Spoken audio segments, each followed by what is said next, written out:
একদিন রঙিন এক ছোট্ট শহরে থাকত দুই সংসার, একটা ছিল টুনটুনি আর বাবলুর, আরেকটা ছিল মিঠু আর ঝুমার।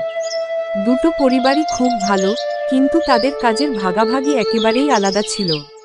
টুনটুনি আর বাবলুর সংসারে সকাল হলেই মজার কাণ্ড শুরু হতো।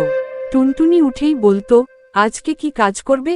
বাবলু হেসে বলতো, আমি রান্না করব, তুমি ঘর গুছাও। কখনো আবার উল্টো, টুনটুনি রান্না করত, বাবলু বাসন মাজত।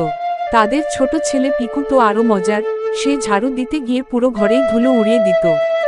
সবাই হেসে উঠত, কিন্তু শেষে কাজ ঠিকই হয়ে যেত। অন্যদিকে মিঠু আর ঝুমার সংসারে সবকিছু একটু অন্যরকম।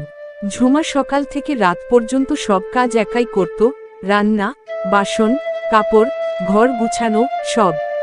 মিঠু সারাদিন খবরের কাগজ পড়ে আর মোবাইল দেখে সময় কাটাত। তাদের মেয়ে মিনি মাঝে মাঝে বলতো, বাবা, তুমি একটু মাকে সাহায্য করো না? মিঠু বলতো, আরে, এসব তো মায়ের কাজ। একদিন শহরে সেরা সংসার প্রতিযোগিতা হবে বলে ঘোষণা হলো। বিচারকরা দেখবে কোন সংসারে সবচেয়ে সুন্দরভাবে সবাই মিলে কাজ করে। টুনটুনি, বাবলু আর মিঠু ঝুমা দুজনেই নাম লিখিয়ে দিল। প্রতিযোগিতার দিন বিচারকরা প্রথমে গেল টুনটুনিদের বাড়ি। সেখানে গিয়ে দেখল বাবলু রান্না করছে, টুনটুনি কাপড় ভাঁজ করছে, পিকু খেলতে খেলতে খেলনাগুলো গুছিয়ে রাখছে। সবাই হাসি মুখে কাজ করছে। বিচারকরা খুব খুশি হলো। তারপর তারা গেল মিঠুদের বাড়ি।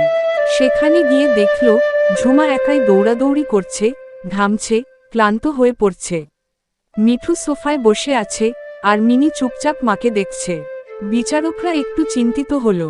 শেষে ফলাফল ঘোষণার সময় সবাই জড়ো হলো। বিচারক বললেন, সেরা সংসার হলো টুনটুনি ও বাবলুর সংসার, কারণ তারা সবাই মিলে কাজ করে, একে অপরকে সাহায্য করে। মিঠু একটু লজ্জা পেল। সে বুঝতে পারল সংসার শুধু একজনের দায়িত্ব নয়। সেদিন থেকে সে বদলে গেল। পরের দিন সকালে সে নিজেই বলল, ঝুমা, আজ আমি রান্না করব, তুমি একটু বিশ্রাম নাও। মিনি খুশিতে লাফিয়ে উঠল।